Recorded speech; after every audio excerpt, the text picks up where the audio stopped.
Hello everybody, welcome back to my channel simply management notes. जैसे कि आप जानते हैं कि इस चैनल पर हम मैनेजमेंट से रिलेटेड टॉपिक्स पर वीडियोस अपलोड करते हैं which are useful for BBA, MBA, commerce students and UGC net aspirants preparing for UGC net paper 2 code 55 and 17। Previous videos में हम डिसीजन मेकिंग से रिलेटेड ज़्यादातर टॉपिक्स कवर कर चुके हैं, जैसे कि concept of decision making, group decision making models etcetera. इस वीडियो में हम स्टडी करेंगे role of creativity in decision making और प्रॉब्लम सॉल्विंग। चाहे ऑर्गेनाइजेशन से रिलेटेड डिसीजन लेना हो या कोई पर्सनल डिसीजन लेना हो, क्रिएटिविटी का बहुत इंपॉर्टेंट रोल होता है।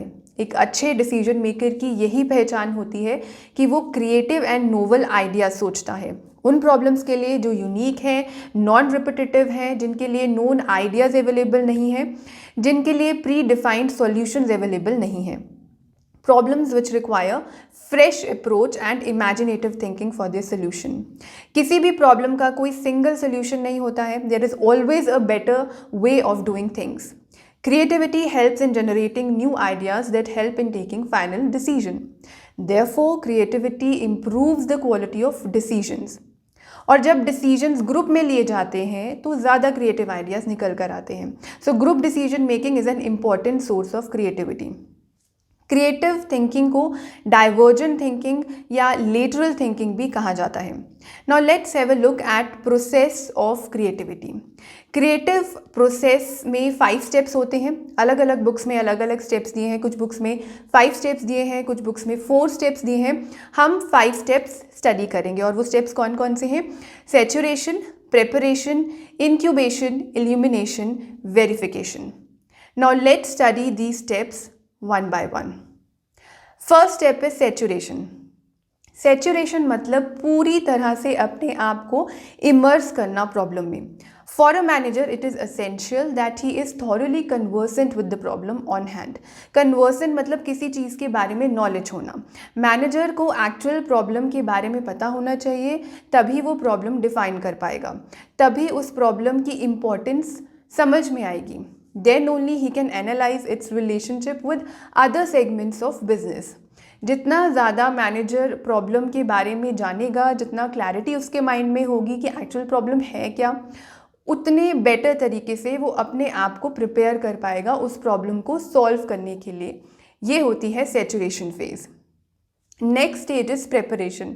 अब मैनेजर को पता है कि एक्चुअल प्रॉब्लम है क्या, अब उस पर काम करना है. अगर पास्ट में मैनेजर ने सिमिलर प्रॉब्लम को फेस किया है तो वो अपना पास्ट एक्सपीरियंस यूज़ कर सकता है, प्लस उसको नए नज़रिए से भी प्रॉब्लम को देखना है. He should also study the new material और researches and innovations done in that field.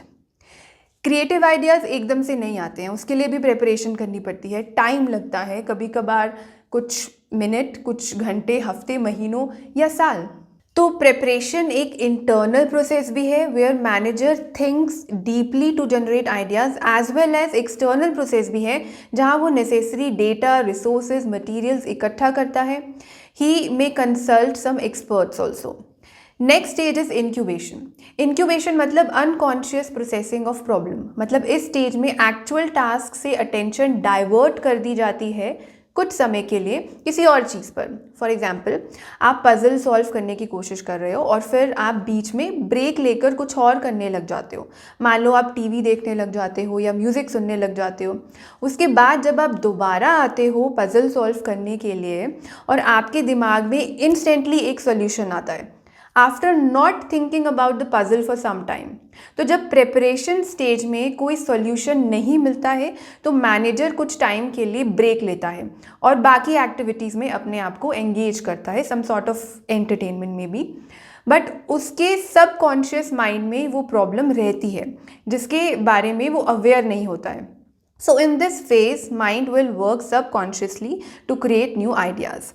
So when you stop consciously thinking about the problem and let your mind wander, this sometimes leads to greater creativity. Next phase is illumination. Illumination मतलब दिमाग की बत्ती जलना. So इस phase में एकदम से ideas दिमाग में आते हैं with the speed of light. कुछ ideas आते हैं, reject कर दिए जाते हैं, while others are accepted for further analysis. Social gatherings and meetings may also result in new ideas.